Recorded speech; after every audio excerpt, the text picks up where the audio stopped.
Buenas tardes. Damos la más cordial bienvenida a todos los presentes a este debate por la educación, donde se expondrán las miradas sobre la reforma impulsada por el Gobierno de Chile. En primer lugar, queremos saludar al senador don Andrés Alamán.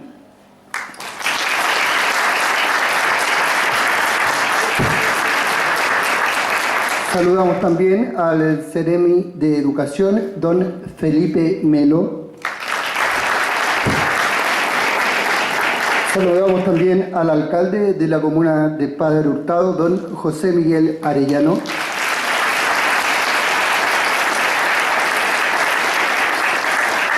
Saludamos también a las demás autoridades presentes, a los sostenedores, alumnos y apoderados de los colegios que hoy nos acompañan. Para dar inicio a este evento, invitamos a entregar un saludo a la máxima autoridad comunal, don José Miguel Arellano. ¿Aló? Sí. Muy buenas tardes. Bueno, agradecer la presencia del senador y del Ceremi en nuestra comuna. Es cosa hoy día de prender la televisión y ver lo que está pasando en el país y de la preocupación que existe entre los apoderados, entre los mismos alumnos de esta reforma educacional que se viene planteando. Creemos que es importante que nuestra comunidad, nuestros padres, nuestros apoderados se informen y puedan tomar una opinión una vez que sepan lo que es esto. Porque me imagino que les debe pasar a muchos de ustedes que empezamos a ver las cosas solo a través de la televisión. Y no todo lo que está en la televisión o no todo lo que está en la prensa es realmente lo que se viene o lo que se espera que se haga en esto que es tremendamente importante.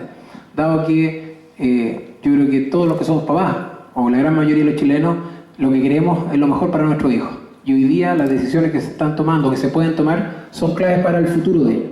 Por eso es que hemos invitado a este foro, a este debate, para que ustedes mismos puedan tomar una posición y tomar, pero informados como creemos que tiene que hacerse. Lo primero que vamos a hacer es, vamos a dar 20 minutos a cada uno de los expositores y luego vamos a pasar a hacer preguntas abiertas, vamos a compartir el micrófono y van a poder responder aquí mismo respecto de sus preguntas. Vamos a partir los primeros 20 minutos con el Ceremi, don Felipe Melo.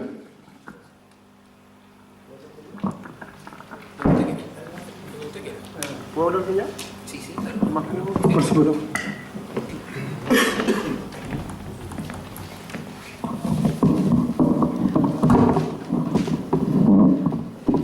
Hola, ¿qué tal? Muy buenas tardes. Antes que todo agradecer la invitación, ¿no?, del señor alcalde de la comuna de Padre Hurtado. Nosotros hemos hecho un recorrido, estamos en esto, ¿no?, un recorrido yo diría por todas las comunas de Santiago. Hemos iniciado un proceso de diálogo ciudadano que pensamos es muy importante para que efectivamente estemos todos dialogando, estemos todos informados y efectivamente podamos llevar adelante esta reforma educacional, ¿no? Nuestra invitación es que efectivamente esta reforma la construyamos entre todos. Hemos señalado también que tenemos una alianza estratégica, ¿no? Esta reforma educacional es de muy largo aliento, vamos a tener cambios, quizás algunos de ellos efectivamente en los escenarios más cercanos, pero sin duda que fruto de esta reforma vamos a ver también cambios en 10 años más, en 15 años más, hasta en 20 años más quizás, ¿no? Cuando hablamos de formación inicial, por ejemplo, de docentes, efectivamente cambios en la formación que en las universidades recibe la profesión docente, es probable que efectivamente se demore bastante tiempo en cosechar los frutos, ¿no?, de esos cambios, esperamos, virtuosos en este ámbito. Y por lo tanto es un periodo largo de tiempo que tenemos que ir conduciendo entre todos y que también nos invita a discutir sobre los transientes, ¿no? Lo que estamos hoy día, al final de cuentas, es una transición hacia efectivamente esta reforma educacional, donde, por ejemplo, a nivel escolar, que entiendo va a ser el centro de la conversación de hoy, ¿no?, a nivel de educación escolar, seguimos, por supuesto, durante este año y al menos durante el que viene, con una educación en manos de los municipios, ¿no?, de dependencia directa de los municipios, y que por lo tanto significa arremangarse las camisas al día de hoy y ponerse a trabajar en conjunto con todos los alcaldes en fortalecer ese nivel educacional, ¿no?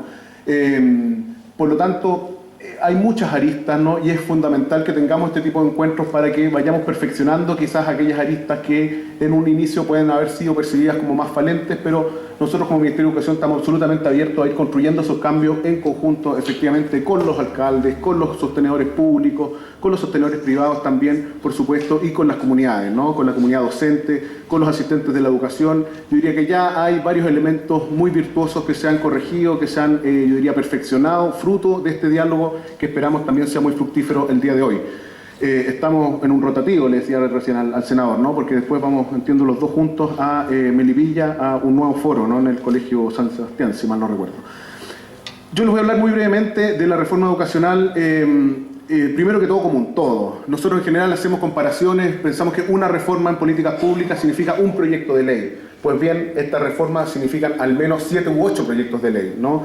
De los cuales nuestro país hasta el día de hoy ha conocido 4, si bien conoce el eje central de la reforma, está claramente comprometido en el programa de gobierno de la presidenta Bachelet. Sin embargo, efectivamente hay muchas aristas, muchos mecanismos específicos que tienen que ser diseñados para un ámbito tan complejo y tan gravitante como es la educación, que nos tenemos que dar los tiempos adecuados para hacerlo, ¿no? También sería injusto recargar en el Parlamento un solo proyecto gigantesco de reforma educacional que quizás como han sido otras reformas más pequeñas o menos complejas, se podrían abordar en un solo proyecto, ¿no? En este caso ya tenemos el proyecto de administrador provisional que crea esta figura para el caso de universidades, ¿no? Para que evitemos casos tan lamentables como el caso de la Universidad del Mar y tengamos instrumentos desde el punto de vista público que nos permitan conducir un proceso como ese de mucho mejor forma.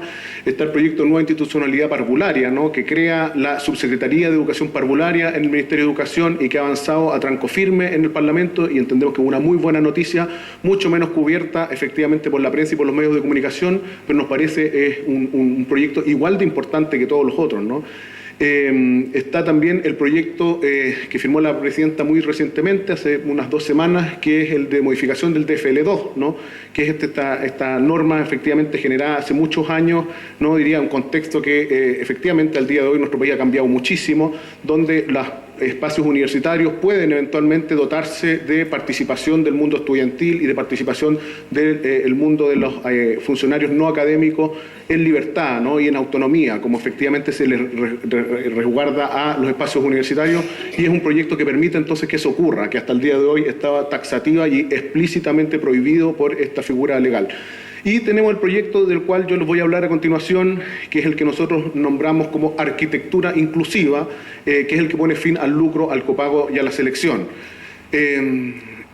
Monseñor Esati nos preguntaba públicamente hace algunas semanas, me decía, veo ventanas y veo puertas, pero no veo el edificio, ¿no?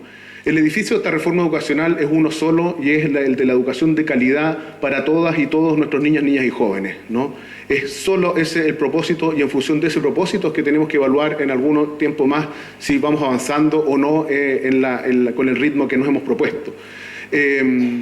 Cuando hablamos de calidad, quiero hacer una primera atención al respecto, es que no hablamos de calidad estrictamente como una prueba estandarizada de lenguaje y matemáticas, ¿no? Hablamos al final de cuentas de calidad en la educación como espacios para el desarrollo humano, hablamos de espacios para el despliegue de las capacidades humanas en un contexto de equidad, ¿no? Esa es la calidad como la entendemos como Ministerio de Educación y esa es la calidad que también promueve, calidad con equidad, esta reforma educacional.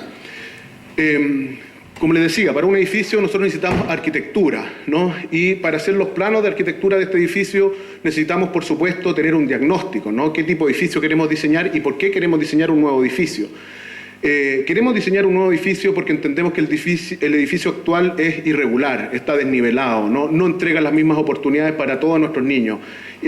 ¿A quién le entrega más oportunidades? A los niños que provienen de familias con mayor capacidad de pago, ¿no? Y a los niños que provienen de familias con menor capacidad de pago o con nula capacidad de pago, efectivamente entrega un espacio que es nuestra educación pública y la educación particular subvencionada, sin copago, a la que acceden aproximadamente el 54% de la población chilena y que muchas veces tiene un rol residual, es decir, la educación gratuita es aquella que optan las familias que no pueden tener ninguna otra opción pagada. Eso nos parece necesario, al final de cuentas, corregir y nivelar hacia arriba. Es decir, tener, si bien a nivel de sistema aún tenemos muchos desafíos, se ha comparado públicamente, ¿no?, el sistema educacional chileno recientemente con sistemas internacionales, donde vemos que a nivel de sistema también tenemos grandes desafíos. Sin embargo, esta reforma intenta como sistema mover todo el sistema hacia arriba y nivelarlo, es decir, tener que estas oportunidades de calidad lleguen a todos nuestros niños. Por eso es que al final de cuentas se atacan, yo diría, ciertas condiciones bases de lo que es un sistema de mercado en la educación, ¿no? Donde, como todos los sistemas de mercado, que quizás funcionan muy bien para los celulares o funcionan muy bien para los automóviles, en el sentido que hay preferencia, y a nadie se violenta tanto porque unos tengan un celular muy sofisticado y otros un celular más modesto. En el caso de la educación, como la educación, a diferencia de los celulares, es un derecho social, efectivamente nos violenta que tengamos vulneraciones o que nuestros niños solamente por la cuna en las que le toca nacer no tengan esa capacidad o la posibilidad, la oportunidad de recibir una educación de calidad. ¿Qué es lo que tenemos que hacer entonces? Primero que todo, el componente del lucro, ¿no? Terminar con el lucro, yo diría, tiene dos vertientes, una que tiene que ver más bien con los números y los pesos y otra que tiene que ver más con los valores, ¿no? A mí sinceramente me interesa muchísimo más la segunda, creo que es la que tiene más que ver con educación. Muy sucintamente respecto a esta primera componente, ¿no? Nuestro sistema, nosotros como sociedad chilena hacemos un esfuerzo grande por destinar recursos a la educación, sin embargo no todos esos recursos terminan en la educación, ¿no? Por esta figura de lucro existen unos pocos sostenedores particulares subvencionados, son muy pocos, que hacen sistemático retiro de utilidades, ¿no? Cada año, al final de cada periodo, retiran utilidades para destinarlo a otros fines que pueden ser muy nobles, por cierto, pero al final de cuentas que no tienen que ver con educación. Nos parece entonces que a este saco roto que perdemos entre 200 y 400 millones de dólares, según a quien le preguntamos que hizo el estudio, cada año tenemos que coser el saco roto y que esos 200 y 400 millones de dólares, en vez de ir a otros propósitos, vayan directamente a la educación. Mejores salarios, mejor infraestructura, mejor material didáctico, etcétera, etcétera, ¿no? Ese es el argumento en respecto a los pesos, ¿no? El argumento que a mí más me gusta es el de yo diría, el argumento educativo, ¿no? La educación se logra cuando tenemos comunidades educativas, cuando tenemos comunidades escolares con confianza, que forjan un vínculo social muy solemne, diría yo, incluso donde el foco está puesto en la educación de los niños. Cuando a poco andar nos damos cuenta que en esta alianza, en esta comunidad de aprendizaje, uno de los actores no solamente está aquí por los fines educacionales, sino que se tensionan con los fines de lucro, que efectivamente muchas veces están opuestos, ¿no? Si yo tengo que decidir entre llevarme una tajada importante de los ingresos de esta escuela para la casa, ¿no? O para otros fines, o hacerle una mejora a los salarios de los profesores, obviamente que estos fines del lucro y de la mejora educacional están en juego, ¿no? Existe un trade-off, como dicen los economistas. Eso tenemos que corregir, tenemos que convocar, yo diría, a cada establecimiento, a cada proyecto institucional, una comunidad donde el único propósito sea educar con calidad a todos los hijos, ¿no? De esa comunidad. Y nos parece que eso se resguarda efectivamente con el final lucro.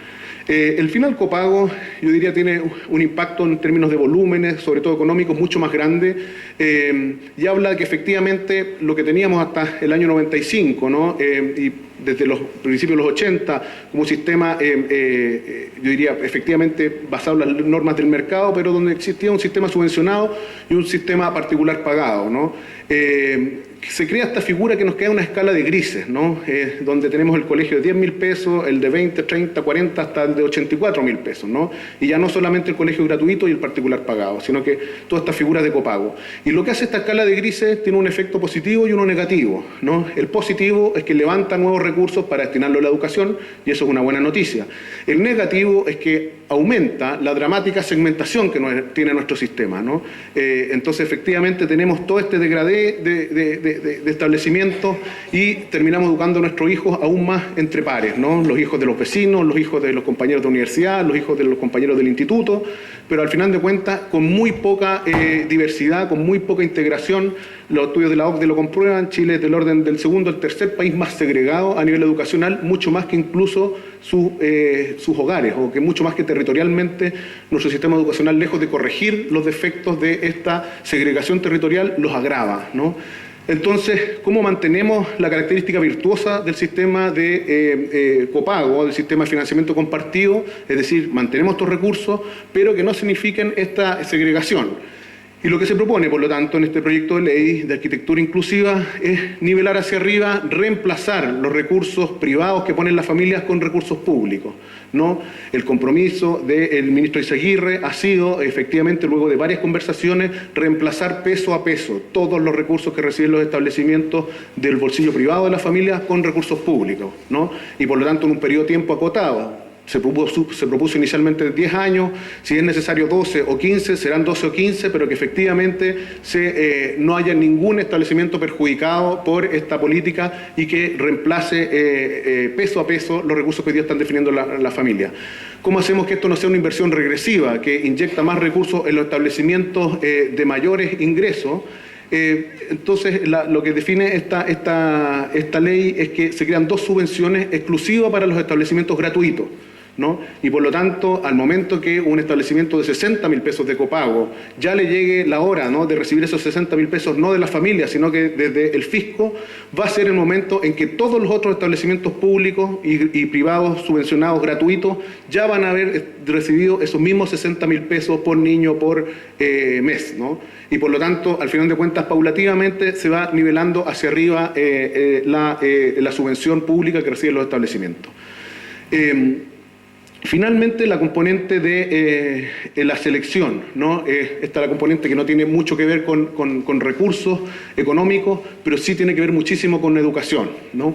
Los educadores o los estudiosos hablan del efecto pares, primero que todo, ¿no? En ambientes más diversos todos aprendemos más, ¿ah? Y eso es algo que quizás como chilenos nos cuesta muchísimo reconocer porque estamos muy acostumbrados, 35 años con un sistema donde mi hijito no se junte con la persona de otro color, o con el amigo, el hijo de los amigos inmigrantes, o con el hijo, ¿no?, de la clase alta o de la clase media.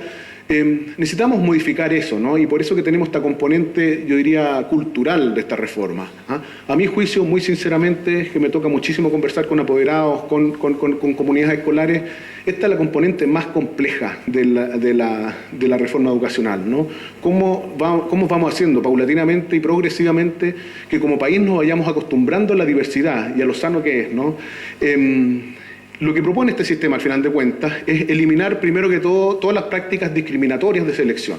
Hay algunas prácticas que son abiertamente discriminatorias, como por ejemplo pedirle a las familias que sean biparentales para que sus hijos puedan acceder a mi proyecto educativo. Los niños no tienen ninguna responsabilidad sobre el estado civil de sus padres, ni si es que ese matrimonio sigue siendo feliz y están juntos o ya no están juntos, ¿no? Y por lo tanto, reservar ciertos proyectos educativos para niños de cierto tipo de familia nos parece que es abiertamente discriminatorio contra esos niños, ¿no? Por lo tanto, esa componente discriminatoria, primero que todo, se corrige con este proyecto de ley. Y la segunda componente, que es la más polémica, tiene que ver con la selección académica, ¿no?, de los niños, ¿no? La reforma de la LEGE, de la Ley General de Educación, ya prohíbe la selección hasta el sexto básico, y lo que hace esta reforma es aumentar, ¿no?, subir efectivamente hasta el cuarto medio esa prohibición de selección académica. ¿Por qué se da eso? Porque efectivamente, si bien las evaluaciones académicas en valores absolutos, es decir, cuando comparamos niños que han tenido muchas oportunidades con niños que han tenido pocas oportunidades, parecieran ser justas, ¿no?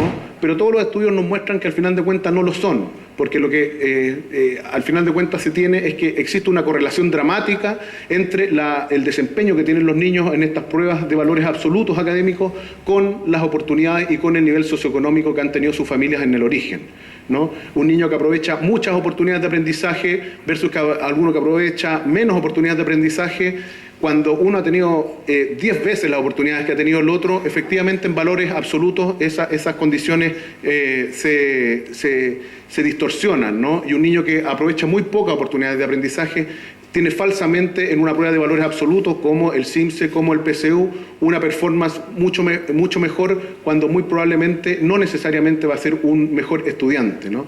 Lo que necesitamos, por lo tanto, es comparar entre pares, ¿no? Y eso es lo que hace efectivamente esta reforma. Voy a terminar con 2 comentarios no muy sucintos respecto a algunos mitos que se han levantado, ¿no?, que me parece muy importante destacar. Primero que todo, que esta reforma no cierra ningún proyecto educativo, no cierra ningún establecimiento, ni particular subvencionado, ni público, ni de ningún tipo. Llegar a construir este edificio, entendemos que es posible solo si es que trabajamos juntos, ¿no? Históricamente nuestro país hizo una opción por la provisión mixta educacional y esa es una convicción nacional, diría yo, que este gobierno y esta reforma mantiene. Por supuesto que hay cambios de las reglas del juego, ¿no? Pero nos parece que esos cambios de las reglas del juego son cambios justos para efectivamente un país que se proyecta al desarrollo pleno en su campo educacional. El principio que hay, por ejemplo, respecto a los sostenedores particulares subvencionados, que muy legítimamente, y porque hubo una invitación de nuestro país a que hicieran una inversión y entraran en el mundo de la educación, es que aquellos que efectivamente quieren cautelar sus inversiones de capital puedan efectivamente retirar ese capital a valores comerciales, ¿no? Esa es la inspiración que está detrás de todas las normas y los mecanismos que efectivamente la ley propone para el fin al lucro. Y por lo tanto, esta opción que ha sido algunas veces muy criticada respecto a la potencial compra desde el punto de vista público de un establecimiento es incluso una opción, ¿no? Si uno, tal cual como está en la ley, en el proyecto de ley, elimina esa opción, los sostenedores particulares subvencionados se quedan con menos herramientas que antes, ¿no? Y por lo tanto, una vez más, hemos mostrado nuestra flexibilidad para estudiar otros mecanismos que garanticen un fin al lucro efectivo y que efectivamente quizás se acomoden mejor a los requerimientos que tienen los sostenedores que quieren hacer retiro de sus utilidades o de su capital que han invertido en este sistema, ¿no? El segundo mito que a mí me interesa, y con esto termino, ¿no? Echar abajo, porque aquí yo creo que sinceramente hay confusión. Yo no quiero ver mala intención de nadie, yo creo que aquí sinceramente es confusión. Cuando yo me junto con un sostenedor y le explico, quiere hacer la matemática, hagamos la matemática, quiere discutir de valores y de principios, discutamos de valores y principios, ¿no? Y yo sinceramente no he salido de ninguna de esas reuniones que bajamos la reforma a un caso específico y tenemos malas noticias, ¿no? En ninguno de los casos, ¿no? Yo estoy absolutamente disponible a que repliquemos ese ejercicio. Si tenemos sostenedores al día de hoy aquí, entiendo que sí, varios, lo hagamos en cada uno de los casos de ustedes.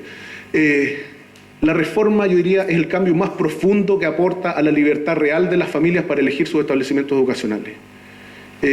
No una libertad malentendida en el sentido de libertad de segregar o libertad de efectivamente de cobrar cierto nivel de recursos para que solamente las familias de cierto poder adquisitivo para arriba puedan acceder a la oferta educativa. Es la libertad de las familias de elegir su proyecto educativo. Esta reforma mueve el 50 y tanto por ciento, de 54% de establecimientos gratuitos del día de hoy a un 93% de matrícula en establecimientos gratuitos el día de mañana.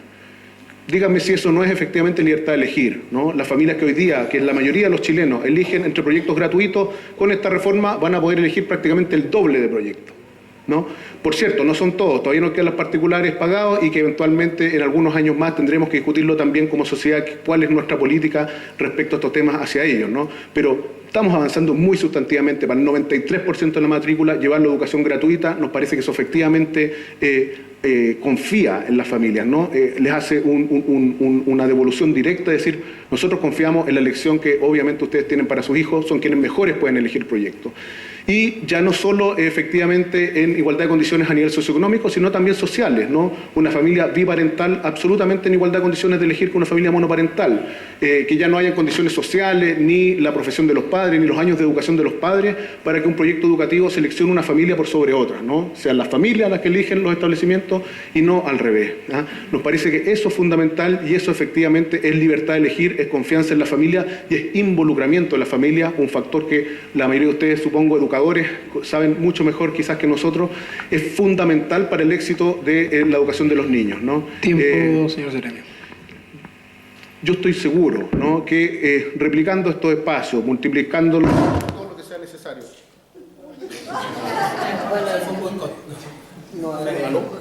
¿Se murió? Eran solo 20 segundos más, ¿no?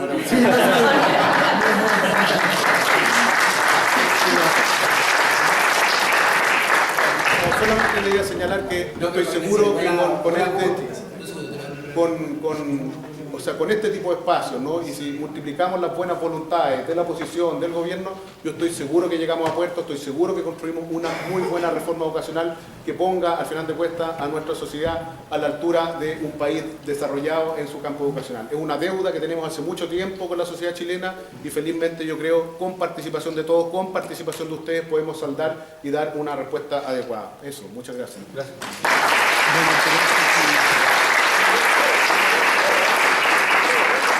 ¿Qué se tiene? Yo lo